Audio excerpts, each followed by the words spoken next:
Salut YouTube, c'est parti pour une nouvelle vidéo. J'ai eu la question qui m'a été posée de savoir si je voudrais commencer le piano gospel aujourd'hui. Quel serait le chemin le plus simple et le plus rapide pour moi pour arriver à ces résultats? Donc c'est ce qu'on va voir dans cette leçon. Il faut savoir que dans la musique contemporaine, le gospel, on l'approche un peu comme un plat auquel on rajoute certains ingrédients pour donner un petit goût gospel. Donc il y a plusieurs ingrédients que nous pouvons utiliser et ici je vais t'en montrer deux qui sont les plus connus et qui sont relativement pour l'un assez accessibles aux débutants, l'autre un peu moins. Donc je vais te donner les deux éléments qui donnent la couleur gospel en général dans l'approche et toi tu pourras te faire ton propre choix. Donc je te montre ça tout de suite. Déjà pour commencer, si on prend une simple progression d'accords qui fait sol majeur, la gamme de sol majeur elle est là. Donc pour te montrer un peu les deux ingrédients dont j'ai parlé qui font le goût gospel. Dans ma main gauche, je joue sol.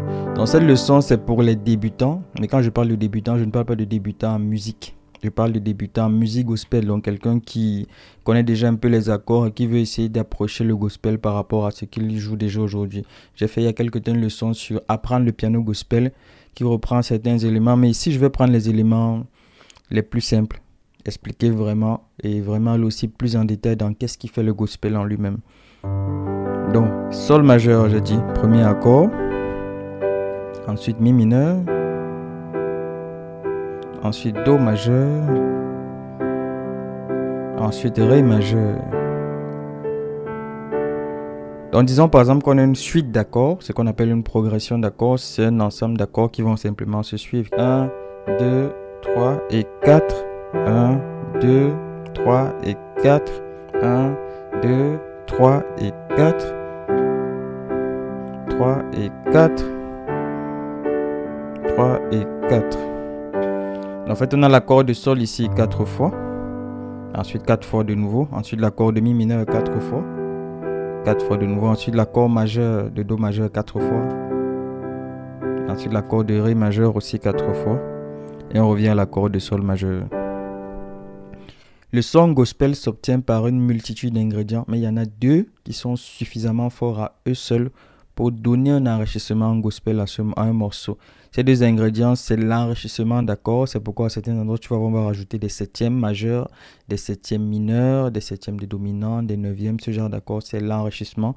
Et le deuxième élément, ce sont les accords de passage. Quand on parle d'accords de passage, ça signifie qu'on a un accord, par exemple, avant d'aller à mi mineur, on va rajouter certains accords. Donc, ce sont les deux écoles en général les deux chemins, les deux ingrédients en général qui sont pris ensemble pour apporter l'enrichissement gospel. Parce qu'en général, quand on parle de gospel, très souvent, on a un morceau que l'on a déjà, auquel on veut rajouter des petites touches. Donc, ce sont ces deux éléments-là qu'on utilise. Et la question maintenant, c'est entre les deux, si tu n'avais qu'un seul à apprendre, lequel ce serait? Est-ce que ce serait les enrichissements d'accords ou alors est-ce que ce serait les accords de passage? On va reprendre la progression d'accords que j'ai donnée au départ et je vais la jouer avec des accords de passage. Et ici, pour rendre les choses un peu plus intéressantes, je vais rajouter aussi une mélodie. Donc, je vais rajouter la mélodie d'un morceau gospel relativement connu. Si tu connais le morceau, très bien, ça t'aidera à suivre. Sinon, tu te concentres juste sur les accords.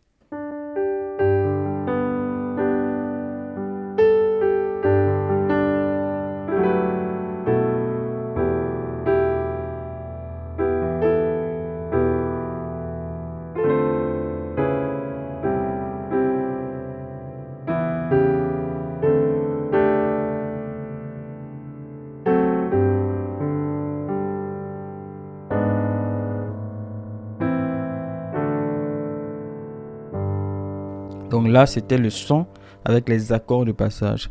Maintenant, si je fais le son uniquement avec les accords enrichis. Donc, je ne vais pas faire d'accords de passage. Ça signifie que je vais garder tous les accords que j'avais. J'avais sol, j'avais mi mineur, j'avais do et j'avais ré.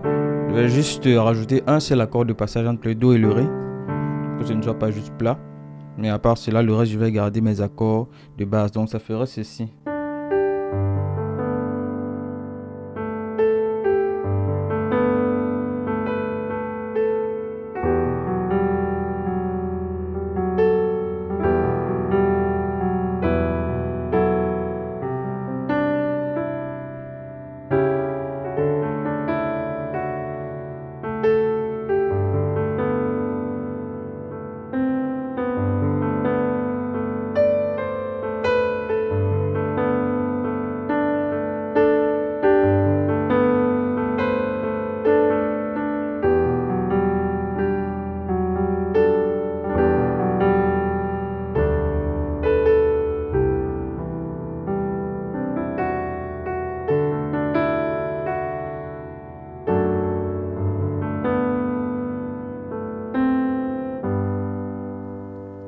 Donc, alors, tu as vu qu'il y a deux approches qui sont vraiment séparées.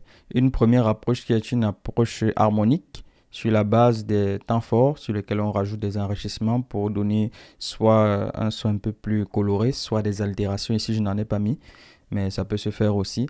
Et une deuxième approche qui est une approche plus avec des accords de passage. Donc, on garde les mêmes chemins quelque part d'accords qu'on avait. Et entre ces chemins-là, on va rajouter des accords de passage. Donc, déjà, il faut comprendre deux choses. Chacune de ces approches a des avantages et des inconvénients. Le premier avantage des accords de passage, c'est que les accords de passage, ils donnent vraiment une liberté très forte. Donc, en fait, si tu mets des accords de passage, c'est comme si tu avais un accord là et tu veux un autre accord. Et entre les deux, tu peux faire un peu tout ce que tu veux. Par exemple, si je suis en train d'aller de mi à do, j'ai vraiment des choix. Je peux faire, par exemple, ou je peux faire ce que j'ai fait.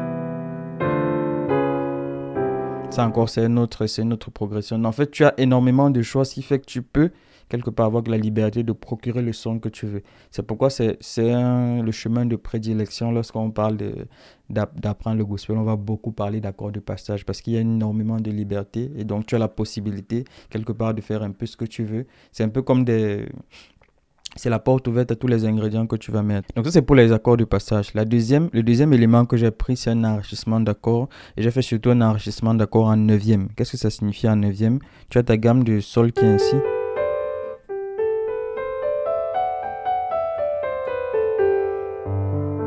Et j'ai utilisé cette note. Donc j'ai fait des arpèges en neuvième. Ça signifie que j'ai rendu mon jeu d'enrichissement beaucoup plus mélodique en utilisant des neuvièmes et des mélodies aussi. Donc ça, ce n'est que la neuvième que j'utilise. Et pareil après, j'utilise la neuvième aussi. Et la neuvième ici aussi. C'est paradoxal à dire, mais on a l'impression en écoutant le deuxième enrichissement, tu me diras en commentaire ce que tu en penses, qu'il est beaucoup plus agréable à écouter que le premier. Certes, il n'y a pas énormément de choses, mais le morceau a été fait de telle manière. Bon, j'ai un peu triché, tu me diras, parce que c'est moi aussi qui choisis comment je joue, quelque part. Mais en jouant avec les accords 9e, j'ai joué de telle manière que ce soit vraiment assez harmonisé. Donc que tu puisses profiter de la mélodie du morceau, que tu puisses profiter de l'enrichissement vraiment simple. Et c'est ce qui va être bien sur ces accords enrichis, c'est qu'ils peuvent te permettre de profiter du morceau à l'auditoire, de faire profiter à l'auditoire du morceau, sans pour autant rajouter des éléments compliqués. Maintenant, dans la vraie vie, tu t'en doutes bien. Dans la vraie vie, si moi je devais jouer le morceau, je ferais les deux, c'est-à-dire que je ferais à la fois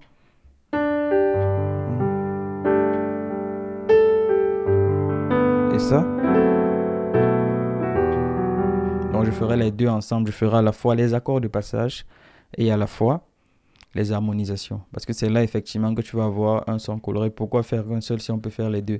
Par contre, l'important avec les accords de passage, c'est qu'il faut savoir aussi les doser.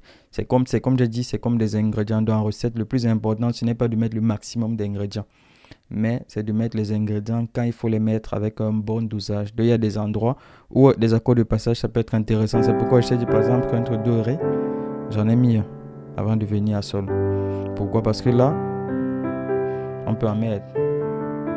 Et ça sonne agréable ici si tu en mets directement un à ce moment, plutôt que de ne pas en mettre. Donc là, j'ai fait le dosage qu'il faut. Maintenant, c'est quoi l'approche que je conseille aux débutants? Est-ce que c'est de commencer par l'apprentissage des accords de passage ou alors de commencer plutôt par les enrichissements d'accords comme les accords 9e que j'ai montré par ici?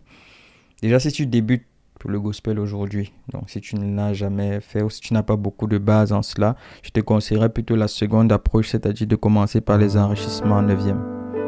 Pourquoi je te conseille cette approche? Parce que c'est une approche qui te permettra d'avoir des résultats beaucoup plus rapides en très peu de temps et de voir comment ça sonne. Parce que la note 9e, elle a deux avantages. Le premier avantage, c'est que c'est la même note en majeur et en mineur.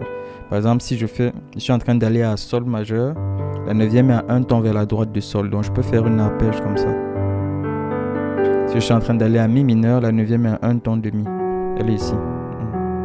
Donc c'est la même note. Si je suis en train d'aller à do, c'est pareil. Un ton de do, à ré pareil,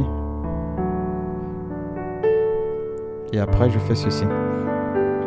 Donc ce que je conseille en fait, c'est pour ceux qui commencent, c'est de commencer en ingrédient principal les enrichissements et en ingrédient secondaire quelques accords de passage pour appuyer. Par exemple, quand tu vas de do à ré, tu peux utiliser en chromatique ici le diminué de l'accord vers lequel tu te rends. Donc tu peux donc faire un do dièse diminué. Et ici, tu peux utiliser des accords qu'on dit en fait suivant ta ligne de basse en gamme de sol. Donc tu fais do sur mi, par exemple ici ré sur fa dièse avant d'arriver à sol. Ou alors tu te bases juste sur le diminué.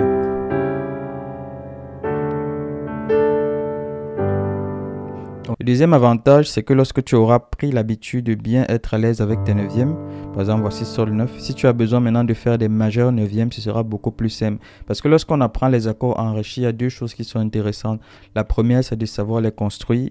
La deuxième, il y en a même trois. La première, c'est de savoir les construire. La deuxième, c'est de savoir les utiliser. À quel endroit tu peux les placer. La troisième, c'est de savoir comment ils sonnent. Et le fait de commencer par la neuvième, c'est que toi, ça te permet d'entendre ce son, pardon. Ça te permet d'entendre ce son et de savoir, ah oui, là, j'ai ma neuvième. C'est pourquoi si après, tu as quelqu'un qui joue comme ça.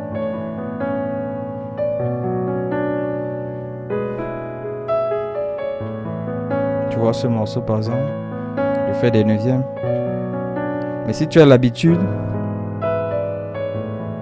tu commences à les entendre, tu te dis, ah oui, là, il y a des enrichissements qui sont différents. C'est juste une note. Donc, je ne fais pas énormément de choses. Tout ce que je fais, c'est une note. Là, j'étais en La. Je quitte de La majeur à Si mineur. Je fais Si avec sa neuvième. Donc, je prends la note qui est juste à un ton vers la droite de Si. Par exemple, si tu as La, Si mineur, et après tu as Mi. Et tu reviens sur La. Tu vois, donc c'est exactement ça que je suis en train de faire. Donc toi, ça te permet d'écouter. Tu te dis, ah oui, je peux rajouter ça. Et donc tu apprends à voir comment sonne cette note neuvième. Et si après maintenant tu as besoin de jouer par exemple des majeurs septièmes, tu pourras prendre par exemple ton sol avec sa neuvième qui est comme ça et rajouter simplement cette note-ci. Ça va te faire un majeur neuvième. Donc après, quand tu auras besoin de passer aux accords maintenant avec la neuvième, tu auras juste à rajouter la septième.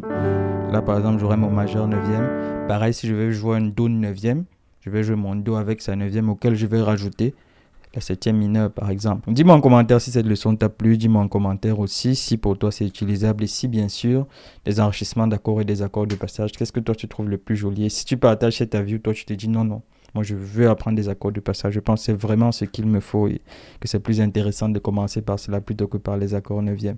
Allez, je te dis travaille bien et à bientôt pour une prochaine leçon.